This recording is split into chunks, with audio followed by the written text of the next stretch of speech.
Boa noite a todos. Sejam bem-vindos à nossa casa de oração. Uma vez mais eu falo nossa, porque as casas espíritas elas estão interligadas umas às outras com um objetivo comum, que é o nosso adiantamento moral, a nossa melhoria pessoal. E hoje, mais do que um convite que o Flávio realizou, acredito que seja um momento oportuno de nós tentarmos nos distanciar um pouco dos nossos problemas lá fora.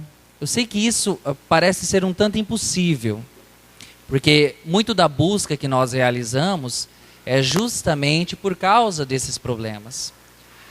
Mas a gente tentar se distanciar um pouco desses problemas, para abrir um pouco os nossos olhos para os ensinamentos do nosso Divino Mestre, o Senhor Jesus Cristo, que Ele vem falar por nós através do Evangelho. E o Evangelho da noite, o qual me foi delegado, é o capítulo número 1, que tem por título chamado Não Vim Destruir a Lei.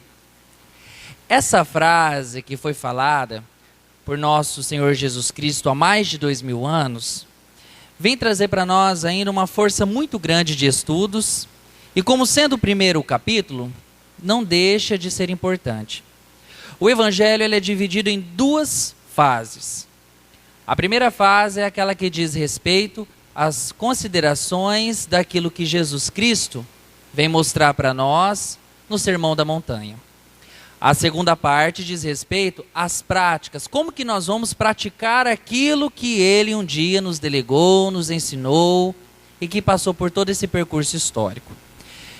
O capítulo 1 faz parte das relações daquilo que Jesus pronunciou em algum momento no Sermão da Montanha. E por que é tão importante trazer a fala de Jesus em relação ao Sermão da Montanha? Porque o próprio Gandhi, nos falava, o Mahatma Gandhi, dizia que se todos os evangelhos eles fossem destruídos no mundo, se sobrasse apenas as escritas que fazem referência ao Sermão da Montanha, toda a humanidade ela estaria salva. Então vale a pena a gente falar sobre isso novamente, e discutir. Quando a gente fala não vim destruir a lei, nós imaginamos... A gente tem que se reportar um pouquinho ao que foi esse percurso histórico para nós entendermos quem somos nós hoje. E por que esse evangelho tem uma prática na nossa vida hoje. Porque a maioria das pessoas acreditam que o evangelho é só você fazer uma lida ou uma releitura básica em casa, ouvir na casa espírita, que por isso tudo ele se sustenta. Mas é uma grande reflexão que ela atravessa os tempos. Então a gente tem que entender um pouquinho do que foi mencionado naquele período para nós compreendermos aquilo que é falado hoje para nós. E nesse entendimento, a espiritualidade, desde a criação da Terra, ela vem contribuindo para a evolução de nós sujeitos aqui. Essa evolução, ela não aconteceu de um dia para a noite. Ela não aconteceu de um momento para o outro. Todos nós que estamos aqui, nós passamos por desde períodos mais primitivos até nós chegarmos agora no momento que é dotado da razão. Então, nós éramos sujeitos que eram dos instintos. Depois nós passamos a ser das sensações e depois, agora nós estamos perante as emoções. Essas fases de construção do nosso planeta, assim como muitos outros planetas, vários espíritos evoluídos passaram. Então, a vida ela não pula etapas, embora a gente quisesse que isso acontecesse. E por não pular etapas, tudo tem que ser demonstrado de uma maneira muito vagarosa. Até a forma como esses conhecimentos são repassados para nós. Por que eu estou falando isso para vocês? Segundo o Evangelho, o precursor do Espiritismo, no início do mundo, dizia-se que foi Sócrates. Foi ele que trouxe as boas-aventuranças inicialmente. E nesse período ele foi muito massacrado porque as pessoas elas não compreendiam muito aquilo que ele queria dizer. Mas um fato que Sócrates contribuiu para que nós compreendêssemos é que tudo aquilo de conhecimento que é lançado na Terra ele tem que ser absorvido de forma vagarosa. Porque senão a gente pode às vezes cegar naquele conhecimento ou não enxergar aquilo que está sendo passado para nós. E disso, muitos dos seus discípulos, Platão e muitos outros, acabaram construindo teorias também que contribuíram, e eles eram filósofos que traziam um pouco dessa visão espírita, segundo o Espiritismo. Mas o Evangelho também vem mostrar para nós o seguinte, que se essa evolução ela não foi por acaso, que Jesus Cristo, para chegar na área crística, ele também passou por todos esses processos, por isso que ele é o coordenador da Terra, né? O governante maior, o engenheiro do nosso plano. Ele que fez o plano diretor da Terra, componente da Via Láctea. Então ele passou por todos esses processos para que ele pudesse compreender. E nessa medida, o que houve então? Conforme a evolução do ser humano em relação aos pensamentos, aos sentimentos, à medicina, às pesquisas, tudo a seu tempo foi sendo direcionado de uma forma muito tranquila. E o que houve então a partir de um determinado período? Foi quando a espiritualidade, em algum momento, para uma elucidação de nós, que somos espíritos milenares, que a gente pudesse começar a compreender mais essa simbologia, essa preocupação conosco e com o próximo. Foi quando, né, um dos precursores do que nós chamamos do Verbo de Deus, teve a oportunidade de reencarnar em nosso planeta, e ele fez então todo um percurso que pudesse trazer novas elucidações para a nossa sociedade. Esse sujeito ele se chama Moisés. Moisés, quando ele veio, né, fazer uma articulação sobre esses conhecimentos, dotados de uma grande mediunidade, alguns espíritas em livros falam que ele tinha a clarividência, porque só a cosmovidência quem tem é o nosso Jesus Cristo, a clarividência. Então, ele recebia informações da espiritualidade para que ele pudesse assim repassar. E dessas informações que ele recebia, ele começou a se direcionar para um outro movimento. Foi quando ele foi ao Monte Sinai, e por lá, diz o processo histórico, que ele recebeu aquilo que são chamados os 10 mandamentos. E aquela lei naquele período, assim como hoje nós, né, as leis elas são necessárias. Por quê? Vamos pensar um pouquinho na nossa época. O ser humano, apesar dele ser o que se encaixa na escala máxima da evolução do pensamento, ele é o único que mata e agride sem mesmo ser ofendido.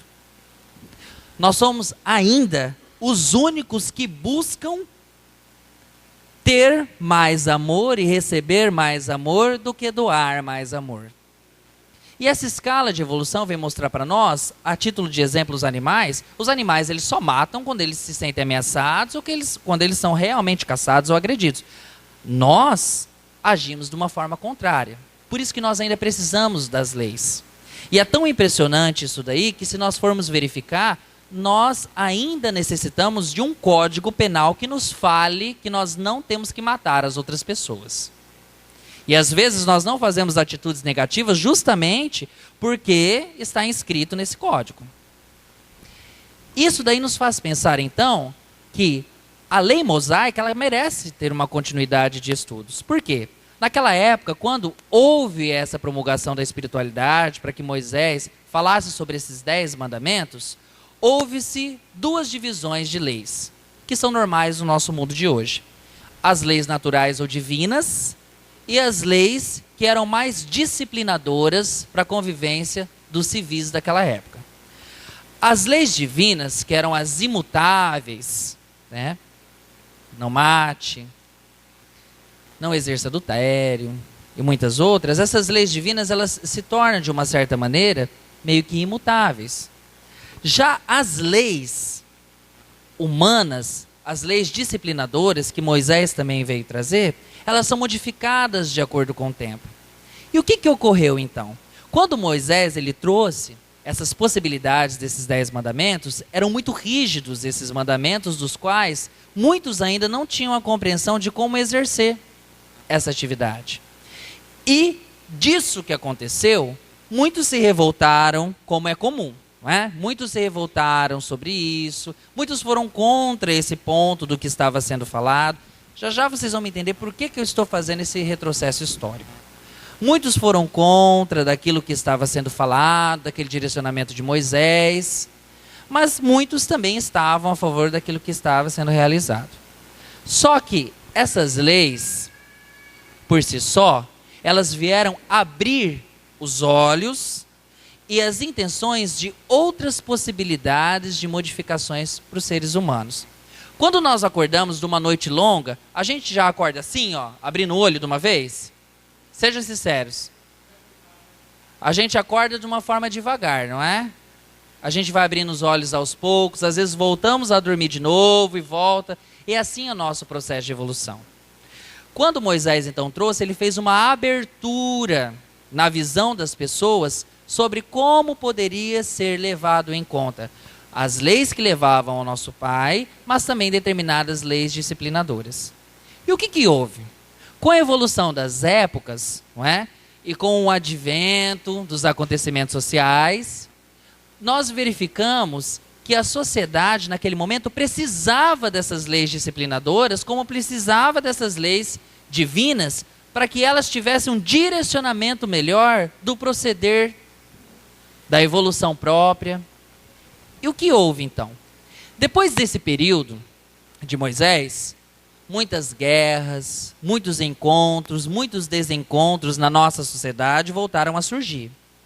Foi quando, neste exato momento, segundo até o livro do Emmanuel, A Caminho da Luz, que é um livro maravilhoso, ele fala para nós que a espiritualidade vislumbrou a necessidade e que o globo terrestre já estava, de certa maneira, preparado para que nós pudéssemos receber, então, um ensinamento maior daquele que já havia sido citado no momento, e muito mais esclarecedor.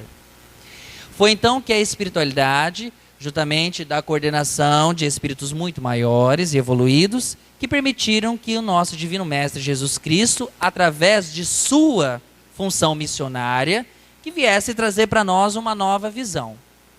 E o que ocorreu então? Para que Jesus pudesse reencarnar entre nós, foram mais, segundo o livro, né, Caminho da Luz, mais de 1000 anos de processos no planejamento reencarnatório, para que pudesse tentar diminuir e ajustar a sua luz, que é muito grandiosa na erraticidade, não é? Porque Jesus é só luz.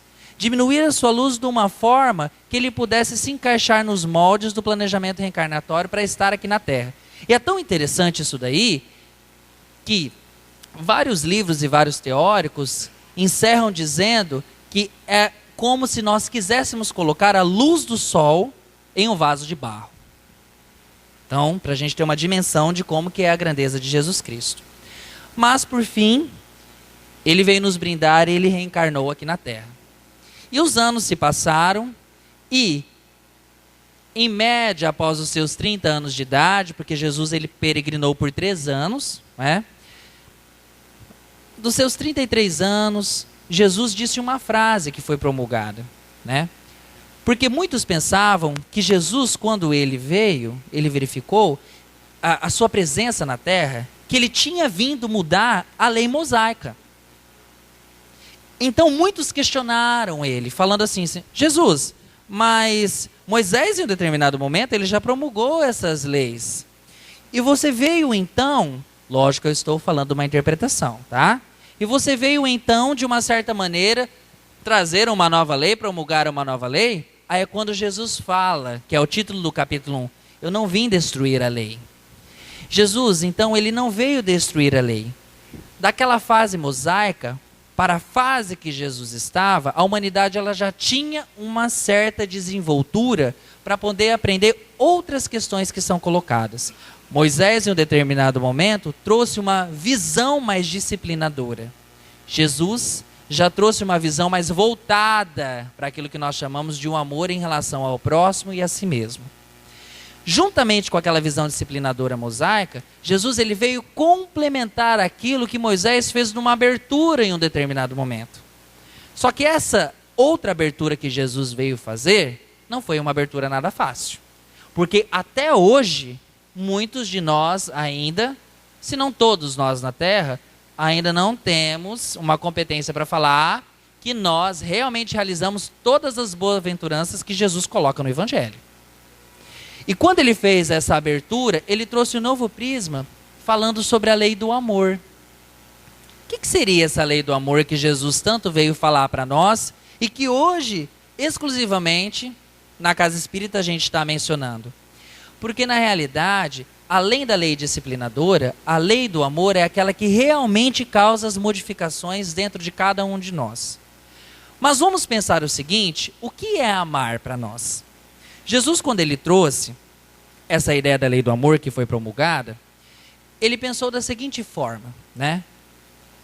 De acordo com as escritas de João, Mateus e Lucas, que ele viria então para mostrar para nós uma nova forma de enxergar esse sentimento, mas pensando em uma maneira que pudesse abarcar outras questões que Moisés deixou de falar em um determinado momento. Ou seja, a partir daquilo ali nós já estávamos evoluindo um pouquinho mais a nossa visão. Com certeza, muitos que hoje estão encarnados participaram de muitos desses períodos que estavam lá. Porque se nós somos milenares, quer dizer que nós não nascemos ontem. Tá? E se isso ocorre, Jesus naquele período, ele veio trazer essas boas-aventuranças para modificar a sociedade. Mas o que ocorreu? Uma grande parcela da sociedade não estava preparada para receber esses ensinamentos. Por isso que Jesus ele falava por parábolas. Por isso que ele se pronunciava por parábolas. Não é para ficar difícil para ninguém entender. Porque como mesmo diz o Evangelho, só veria aqueles que têm olhos para enxergar. E o que seriam esses olhos para enxergar? É o desejo de mudança. Quando nós temos o desejo de mudança, as nossas questões interiores e espirituais, juntamente com a colaboração dos amigos espirituais, elas começam a se modificar. Então esses olhos abertos seriam a nossa também dedicação para que aquilo ocorresse. Só que depois desse período, Jesus ele veio, ele promulgou, ele divulgou o amor. Jesus ele foi tão grande nesse ponto que ele não trouxe para nós só uma visão disciplinadora, mas ele trouxe uma visão do amor e do exemplo. Jesus ele foi um dos únicos missionários que passou por todos os pontos do quais ele estava e que ele envolveu a todos o que ele ia ao encontro. Era tão impressionante a presença de Jesus que, pensemos o seguinte, quando Chico Xavier ele foi fazer uma das suas psicografias, lembrando das biografias, né, do Chico, quando ele foi fazer uma das suas psicografias, retomando especialmente o livro, não é? Há 2000 anos, quando Emmanuel estava fazendo uma lembrança do momento, de um dos únicos momentos em que ele encontrou Jesus, que ele foi falar para o Chico, naquele momento, lá nas escritas, numa noite qualquer. O que aconteceu com o Chico? A lembrança do Emmanuel sobre esse encontro era tão grandiosa que o Chico, como um choque, viu uma luz tão grande que não aguentou e desmaiou durante algumas horas da noite. Daquela presença tão grandiosa que seria de Jesus. Então, ele viu uma interpretação daquilo que o Emmanuel quis passar para ele, como quadros mentais, para que ele pudesse absorver melhor aquilo que estava sendo passado. E se Jesus fez isso, ele era um dos únicos que tinha a capacidade de enxergar uma coisa que muitos de nós não temos.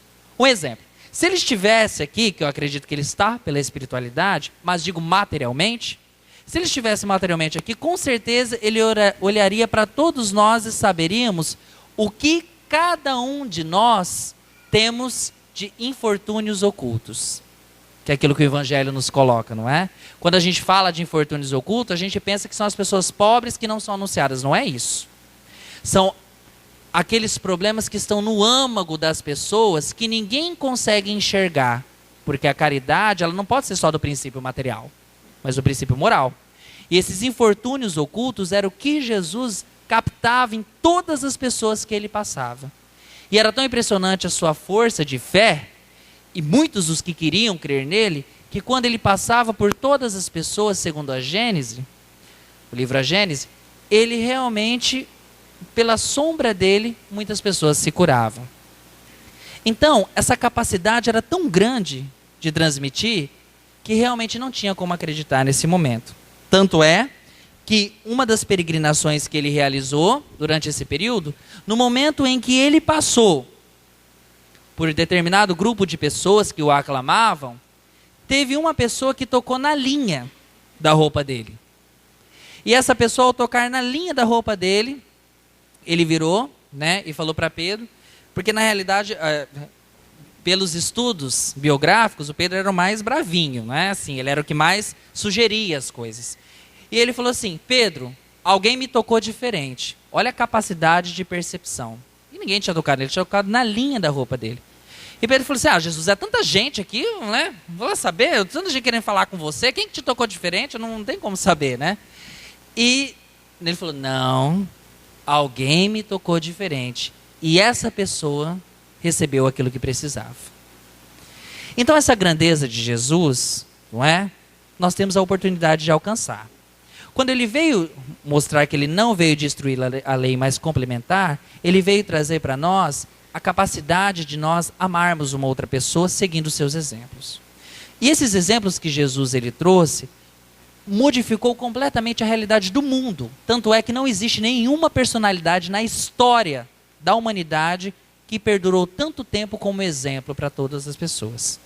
E como ele atingiu todos esses continentes e muito mais, durante um grande período, Jesus ele foi aclamado por todas as religiões, até hoje é.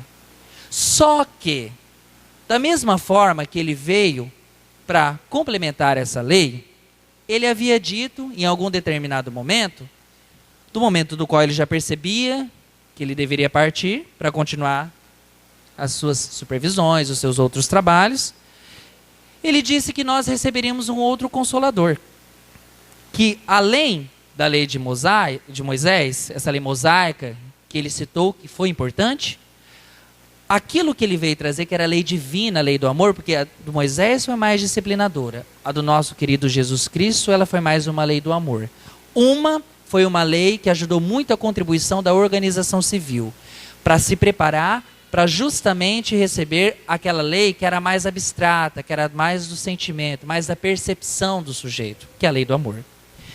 A partir desse momento, que Jesus disse isso, que nós receberíamos um outro Consolador, essa continuidade das leis divinas, elas vieram a ser aprimoradas.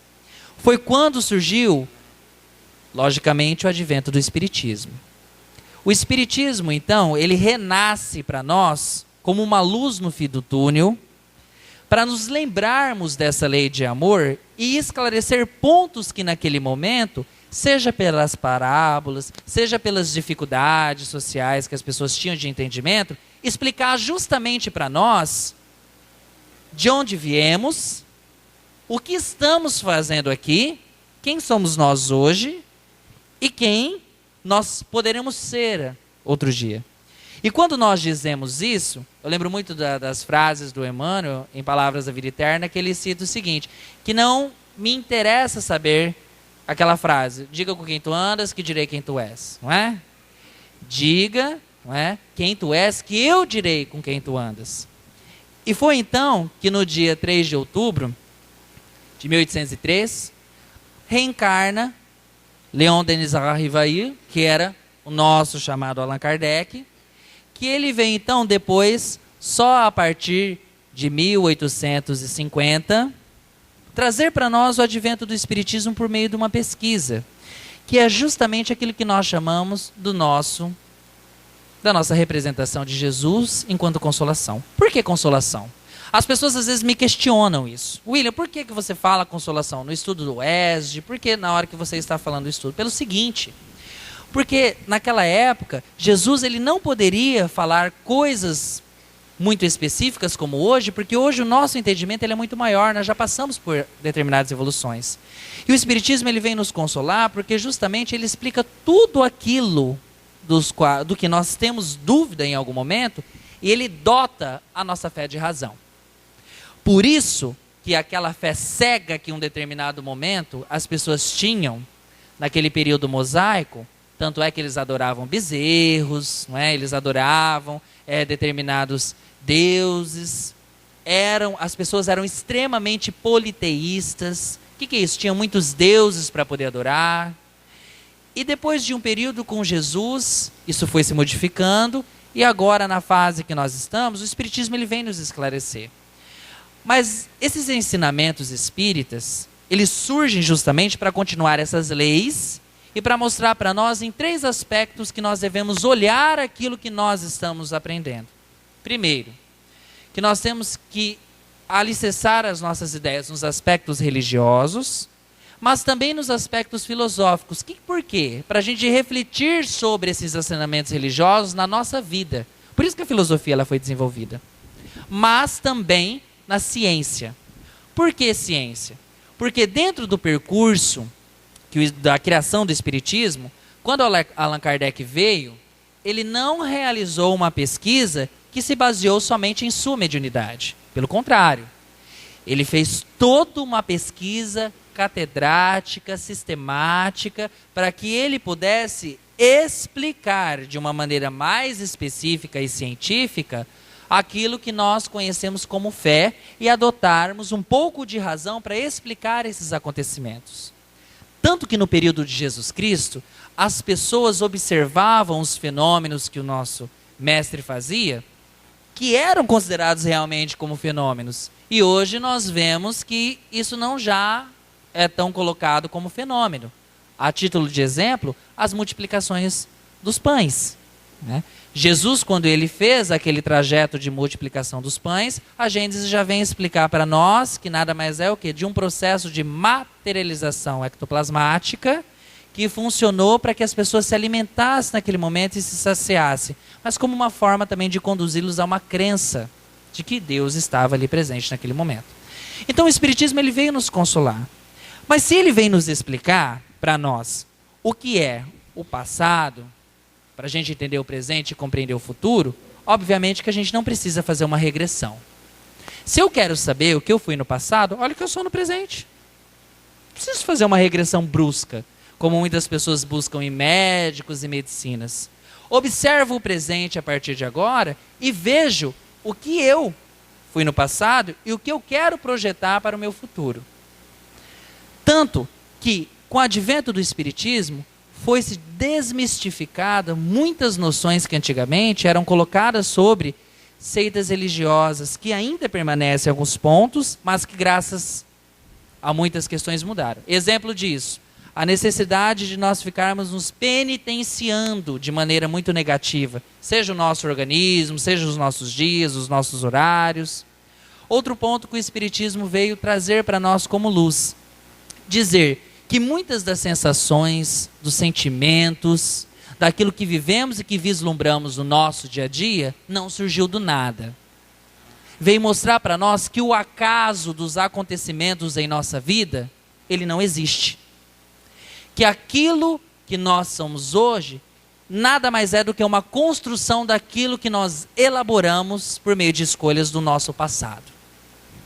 E ao trazer essa noção para nós, ele vem mostrar 2 percepções que Jesus Cristo já havia mencionado, mas que agora nós começamos a entender melhor. Que o maior princípio de caridade que existe no mundo é o que nós chamamos de processo de reencarnação. Que o espírito é imortal, que ele sobrevive. O corpo físico, não. Felizmente a matéria ela se dissipa e os fluidos voltam para o fluido cósmico universal. Mas o espírito ele é imortal. E pelo fato dele ser imortal, ele nunca retrocede. Ele pode estacionar, mas retroceder, nós não voltamos jamais para o passado. Mas, por sermos imortais, nós vamos ter um acúmulo de experiências que vão nos possibilitar a fazer escolhas melhores e nos direcionarmos melhor. E o Espiritismo vem mostrar também que como que nós vamos compreender tudo isso que acontece conosco? Através de uma educação que se dá mediante o estudo. O que é esse estudo?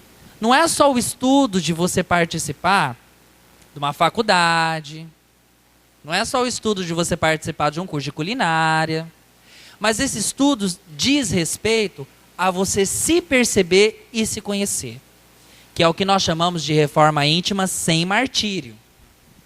O que seria isso então? Quando o Espiritismo vem trazer para nós nessa fase, que foi justamente após a publicação do Livro dos Médiuns, que trouxe uma nova visão sobre esses aspectos, Allan Kardec ele vem nos delimitar que a gente precisa estudar e sistematizar isso em nossa vida para a gente se conhecer. Quanto mais eu estudo sobre as minhas percepções, as relações morais que eu tenho que ter com o outro, quanto mais eu estudo para observar essas modificações, melhores escolhas eu tenho a fazer. Quer um exemplo simples? Vamos imaginar, tem um livro muito interessante chamado, tá? É de um americano, muito interessante chamado O Jeito Harvard de Ser Feliz. É muito interessante esse livro e convido vocês a fazer uma leitura. Não é espírita, mas que contribui para uma reflexão. Imaginemos que cada um de nós estivéssemos, gosto muito dessa história porque faz a gente pensar, que nós estivéssemos entrando num banco. E que a gente fosse, como no Banco do Brasil, né, gente? Porque é o banco que mais enche de gente, né? Que a gente estivesse entrando lá no banco. E que, de repente, no momento que nós fôssemos atendidos, entrasse um bandido e disparasse um tiro. Não sei se eu devo dizer bandido ou se eu devo dizer um irmão que ainda se encontra na infelicidade, né? Mas que ele disparasse contra nós um tiro. E, de repente, esse tiro, em algum momento, ele atinge o meu braço. E aí vem uma reflexão para nós, que o Espiritismo contribuiu para a gente deslocar o nosso pensamento. Será que isso que aconteceu comigo foi algo bom ou foi algo ruim? A gente começa a pensar. O que antes não era de se pensar, hoje, com o advento do Espiritismo, do estudo, a gente começa a pensar. Como assim o que era bom e o que é ruim? Depende da nossa visão, que é aquilo que o Chico havia pronunciado em determinado momento, em algumas entrevistas, especialmente uma entrevista que ele fez ao programa da Hebe, em 1985, que ele cita da seguinte maneira, que a maneira como nós estamos sofrendo, não há como nós mudarmos, porque é o retrato do que fomos. Mas como nós encaramos esse sofrimento é que faz toda a diferença. Então, se eu estou no banco e levei um tiro, eu posso ter duas visões, uma positiva e uma negativa. Poxa, que bom que esse tiro veio até mim. Parece até ironia falar, né? Mas que bom que esse tiro veio até mim, acertou somente meu braço, não acertou um órgão vital, não acertou uma pessoa mais idosa que poderia ter correr um risco de morte. Que bom que isso aconteceu. Ou o lado negativo. Poxa, por que eu vim no banco esse horário? Que é muitas vezes que a gente faz, não é? Eu poderia ter vindo um outro horário. Para que eu vim esse horário no banco? Agora levei um tiro no braço, acabou meu dia, não consegui fazer o que eu tinha que fazer no banco, e a pessoa já se irrita, já se martiriza, e acha que tudo aquilo que está acontecendo é negativo. Tanto é que a única forma de nós evoluirmos, quando nós estamos na ponta de um penhasco, é dando um passo para trás. Então, será que tudo que a gente tem que ver, que nos é colocado, será que é sempre uma tendência a coisas negativas e a coisas positivas? A gente tem que tornar esse balanço. O Espiritismo, com o estudo, veio mostrar para nós que esse balanço ele não pode ser feito por meio de uma fé cega, e ele não pode muito menos ser realizado se eu não estiver num grupo de pessoas que buscam essa mesma intenção de crescimento e de positividade. E aí, aquela lei do amor que Jesus falou em um momento, e que Moisés disciplinarizou em outro, vem aqui para nós como uma forma de nós alicerçarmos como uma manutenção do nosso dia a dia. Todos os dias nós temos que acordar, levantar e modificar a razão dessa palavra amor. Todos os dias. E não é uma tarefa fácil. Só que o Espiritismo vem mostrar para nós que, por meio dessa tarefa, eu não vou executá-la ou buscar me melhorar nessa lei do amor simplesmente para que eu possa ter algo em troca.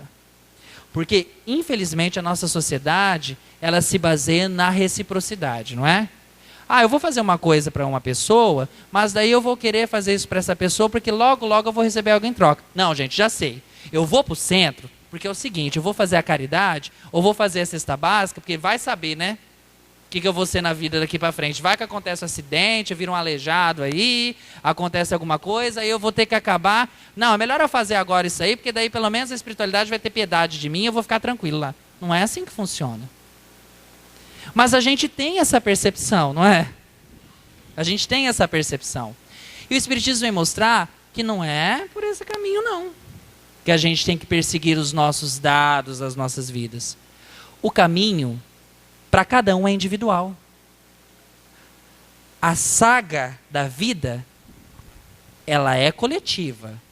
Mas o crescimento é individual e solitário. Eu não posso culpar uma pessoa se eu não consigo atenuar ou observar essa lei do amor. Eu não posso culpar o outro que um dia esteve em casamento comigo e me traiu e falar que aquilo é um motivo para eu desprezar todas as outras pessoas e desacreditar que o amor existe. O Espiritismo vem mostrar para nós que essa lei do amor ela tem que ser reanalisada a todo momento. Que vale muito mais a pena nós perdoarmos 70 vezes, 7 vezes, que o perdão é uma forma de amor, uma das maiores formas de amor que existe. Por quê? Porque eu me desalgemo dos problemas do outro. O lance é você perdoar. Ser perdoado também é muito bom, mas quando você perdoa, a sensação é muito melhor. Porque você já se descumpre daquilo. Mas a gente tem que perdoar, não é para se livrar das coisas, não. Porque muitas pessoas falam, na casa espírita, colegas nossos, né? Às vezes falam assim, William, eu já perdoei fulano. Sabe por quê? Eu não quero voltar nunca mais com essa pessoa. William, então eu vou fazer o seguinte, a lei do amor de Jesus Cristo, o Espiritismo me ajudou a esclarecer. O seguinte, que se eu não perdoar ele, depois esse marido que eu tenho, ou essa esposa que eu tenho, meu Deus do céu, isso é um resgate, eu tenho que ficar a vida inteira com essa pessoa, porque daí na outra eu não venho mais. E não é assim que funciona, né? O Espiritismo vem mostrar para nós que tudo aquilo que nós passamos se dá por 2 aspectos, e que a lei do amor ela vai se desenvolver pelas dificuldades. Quais são esses 2 aspectos? Nós temos as expiações, que felizmente, é aquilo que nós fizemos no passado e que agora nós estamos, de uma certa forma, passando como uma peneira. Por quê? Não é punitivo, é pedagógico, é educativo. É maravilhoso isso. Nós só nos movimentamos por causa dos problemas. Nós não nos movimentamos quando está tudo bem. Podem perceber isso. O movimento é contraditório. O ser humano é tão paradoxal que é o seguinte, de manhã ele está bem, à noite ele está mal. Mas ele se movimenta através disso, não é? E o que nos faz pensar? Se esse movimento se dá por esses 2 pontos, muito do que nos é colocado em relação à vida, à perspectiva das questões que nós estamos vivenciando, desse resgate, nós vamos ver que também nós escolhemos provas para passar, que é o que nós chamamos de o verdadeiro silício. Essas provas que nós estamos passando, elas também são maneiras de nós progredirmos um pouco mais rumo à erraticidade, rumo ao nosso querido Jesus Cristo. Só que progredir nem sempre quer dizer ter sucesso. As pessoas interpretam que ter sucesso é a maior evidência de que você progrediu. Depende do que é sucesso para nós. O Espiritismo já vem demonstrar que na lei do amor, ter sucesso é quando você é amado e você sabe amar. Não quando você tem tudo aquilo que a vida material, que na realidade é uma vendedora de ilusões, ela pode nos oferecer. E essa questão do Espiritismo surge depois, nesse capítulo do Evangelho, mostrando para nós, justamente pelas instruções dos Espíritos, que vem delimitar uma nova era para a nossa sociedade. Que é justamente essa mudança que está acontecendo. Não sei se vocês têm percebido como as crianças elas têm nascido muito mais inteligentes. Não sei se vocês têm percebido, que é minha sobrinha, Jesus amado. Mas eu não sei se vocês têm percebido como que as questões sociais elas estão muito mais inflamadas, em crises. Graças a Deus que isso já está acontecendo. E como que nós estamos abrindo os nossos olhos para outros pontos que em outro momento não estaríamos. Tanto é que nós poderíamos estar em qualquer outro lugar hoje, mas nós estamos aqui, porque tem algo dentro de nós que já nos induz como uma intuição que fala que a gente já tem a possibilidade de mudar e ser diferente. E se isso vem ocorrendo com a gente, essa nova era que está surgindo, essa mudança, ela não começou só no hoje, ela vem já desde muito. Essas mudanças são novas eras de modificações e agora o mundo ele está se preparando para se transformar num mundo de regeneração. Que seria quando nós saímos daquelas 9ª e 10ª fases dos espíritos que são impuros, já passamos por uma fase dos espíritos que são mais benevolentes, que compreendem mais as circunstâncias que são colocadas. Não, eu vou fazer bom. Então, se o William está falando isso, eu vou fazer a bondade, porque daí eu vou ficar na terra junto com o pessoal que é bom. Não é assim que funciona. Não é? Aqui a gente mascara, não é? Pela nossa personalidade. Porque se a gente for verificar, a personalidade é aquilo que nós exercemos. O caráter é aquilo que nós somos. Então, pela nossa personalidade, a gente pode mascarar, mas a espiritualidade a gente não engana. E é chegado esse momento de nós absorvermos essa nova era como um momento de modificação pessoal. Então, a partir de hoje, que a gente possa começar a pensar da seguinte maneira: vou no centro porque eu quero me modificar, porque eu me amo.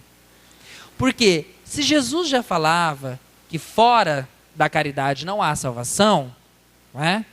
Vejam bem, não é fora do centro, é fora da caridade. Não adianta também a gente virar beato de centro, né? Beato de casas religiosas, mas não tem um princípio de caridade conosco e com o próximo. Jesus não falava amar a si mesmo como o próximo? Primeiro você tem que se amar. Ó, eu te amo.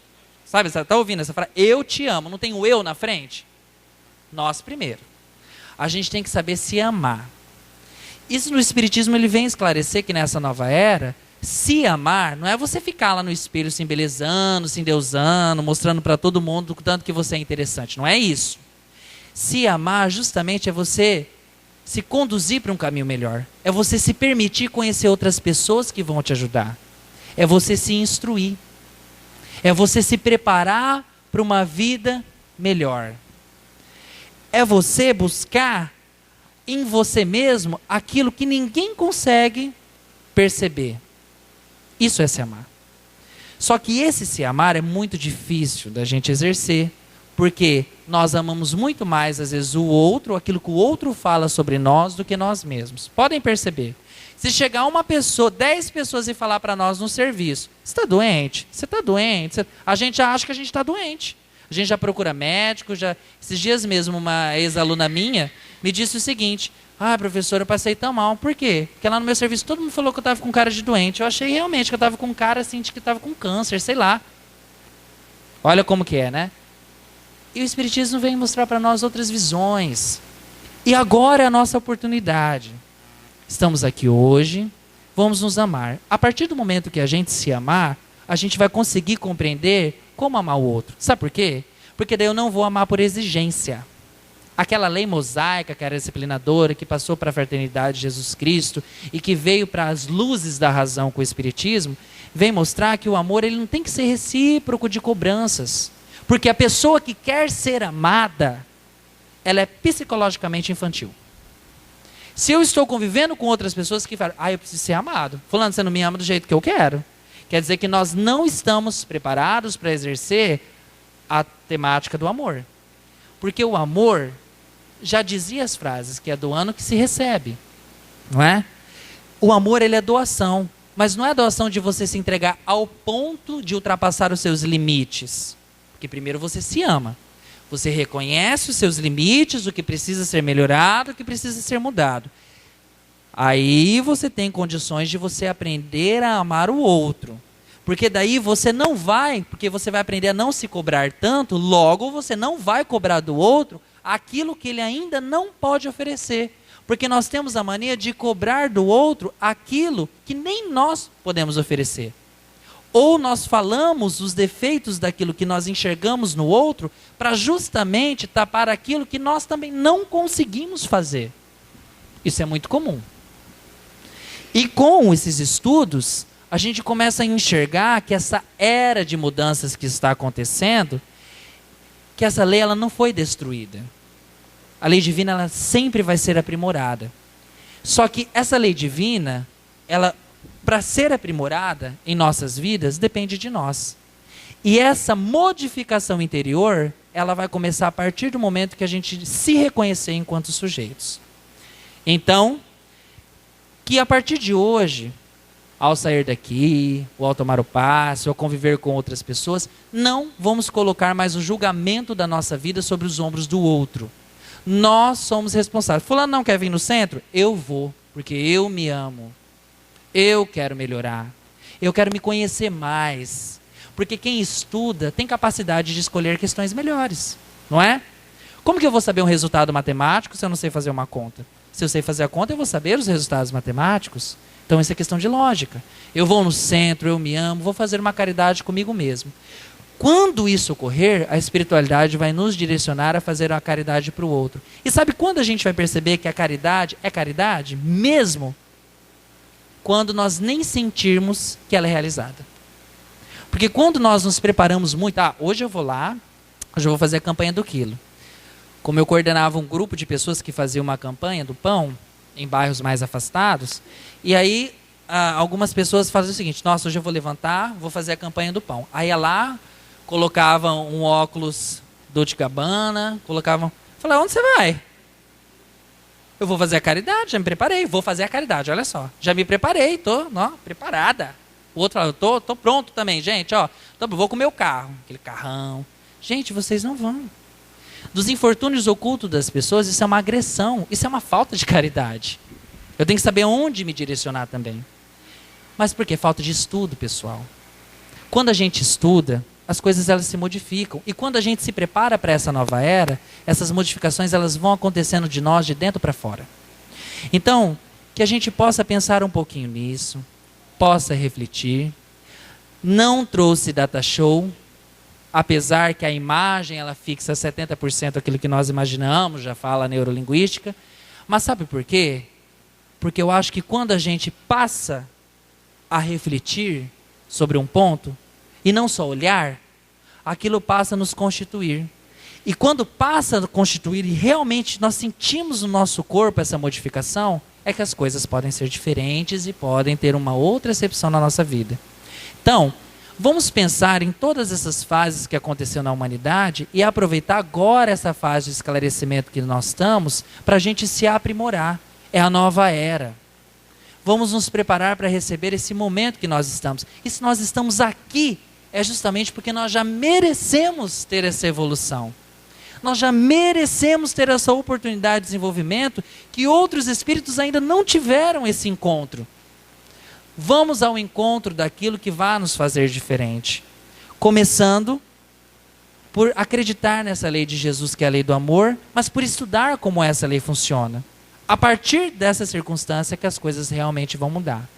E só para a gente encerrar a minha fala, como uma forma de agradecimento à espiritualidade e a todos vocês que bondosamente escutaram aquilo que eu vim falar hoje, né?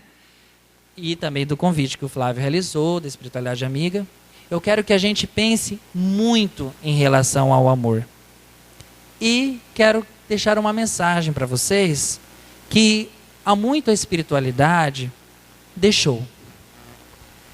Quando nós estamos na nossa sociedade, passando por determinados problemas, quando nós estamos convivendo com a nossa família, quando nós estamos realmente vivendo a vida que nós estamos para viver, muitas coisas elas são passíveis de acontecer. Mas, quando nós compreendemos o que é viver, as coisas se tornam diferentes.